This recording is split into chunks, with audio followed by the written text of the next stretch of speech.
In this video we're going to be looking at the factor of safety for a ductile material using the max shear stress theory for failure.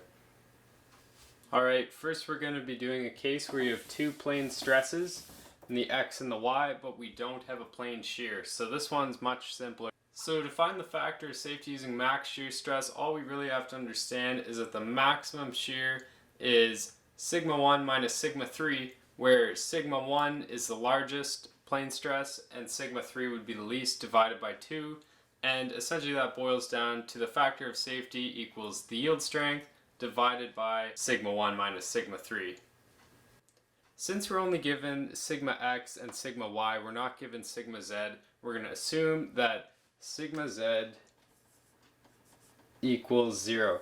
And that's important because if we had a negative sigma x or sigma y, our sigma z may not be our minimum plane stress. But in this case, the minimum is sigma z, so that will be equal to sigma 3. And our maximum, 100 megapascals, sigma x, which is equal to sigma 1.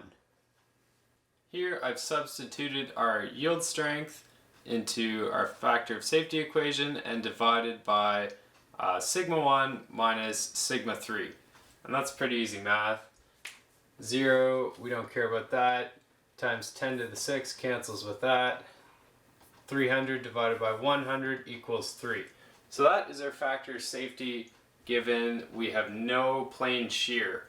Now the next example we're going to do, we're going to include plane shear.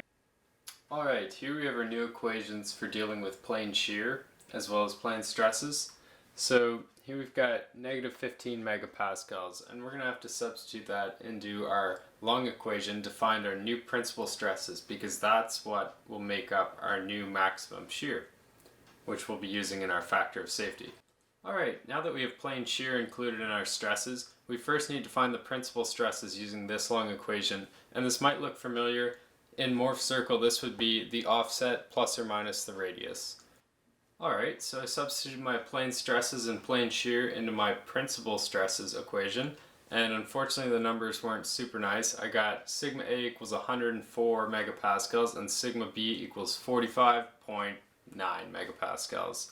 So now we're going to substitute that into the maximum shear stress equation and find that. And I do just want to note, I think in the last slide I forgot my subtraction sign between sigma x and sigma y there. So, sorry for that. Alright, so I just found my maximum shear stress using my principal stresses, and it came out to be 29.14 megapascals. Now I'm going to find my final factor of safety using the yield strength divided by twice the maximum shear. Alright, so that gives a factor of safety of 5.15. And in a previous video that's on this channel, I did the exact same question as this using distortion energy theorem, and we got a factor of safety of just under 4. Alright, so there's quite a big difference between the distortion energy method for factor of safety and the maximum shear stress method. Just under 4 versus just over 5. Thanks for watching. Have a good day.